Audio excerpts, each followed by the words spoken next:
The arts of North American natives typically fall into broad categories of sculpture, painting, quill work, beadwork, and architecture. The Native American art types are further divided geographically.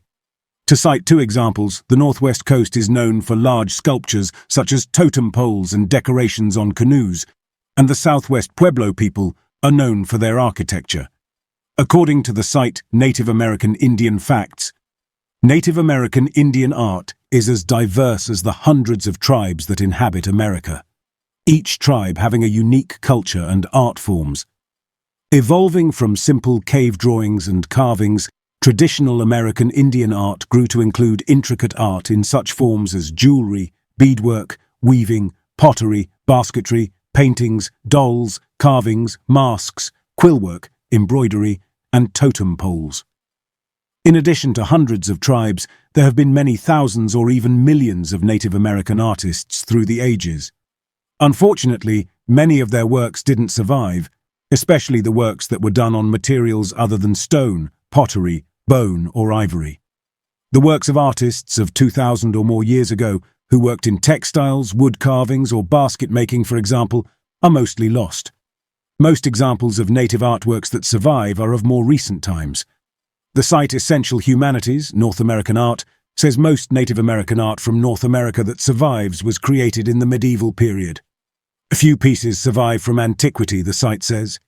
The editor of Essential Humanities, Humphrey Fletcher, writes that indigenous people can be divided into cultures. For example, he writes, the people of the Northwest may have Northwest culture customs. Each culture can have distinct subcultures. He says one of the more common forms of social organization of American natives is the tribe, which is based on kinship. But a culture can include people from many tribes. For example, there are the Sioux people who are divided into subcultures of Nakota, Dakota, and Lakota, all of whom speak different Sioux languages. The arts of each tribe or band may be similar to other tribes, or they could have specialties that set each subculture apart. There are 10 culture areas in the history of the Native Americans of the United States and Canada. The site Essential Humanities states, a number of traditional arts are commonly found among non-urban cultures throughout the world. Examples include weaving, leatherwork, basketry, headdress and mask making, and rock painting.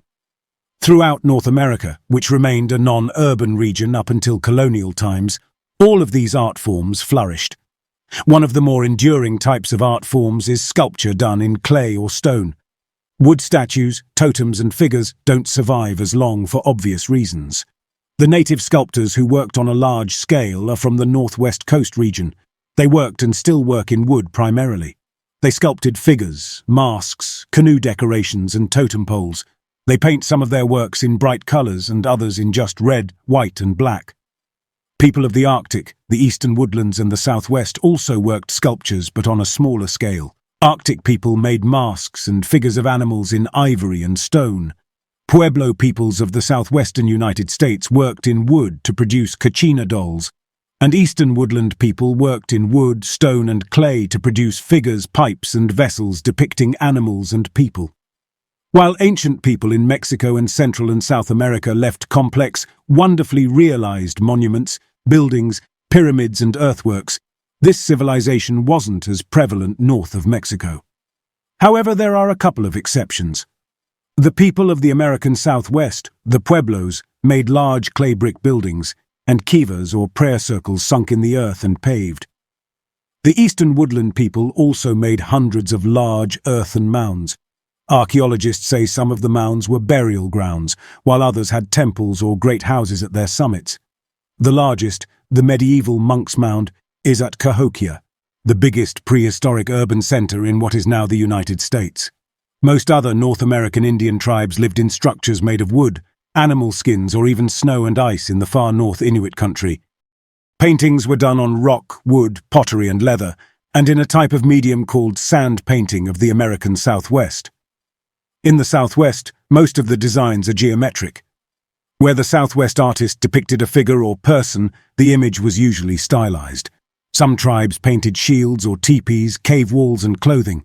While some pottery, cave and rock paintings survive, much other work done on leather and wood decomposed long ago.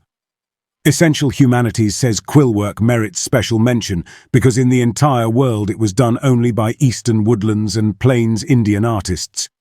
Quill work is produced by flattening and dyeing porcupine quills, which are then used to decorate clothing and birch bark containers. The site says, of beadwork, the site Native American Indian Facts states, numerous American Indian tribes create beautiful beadwork. Perhaps the best known are those of the Great Plains Indians.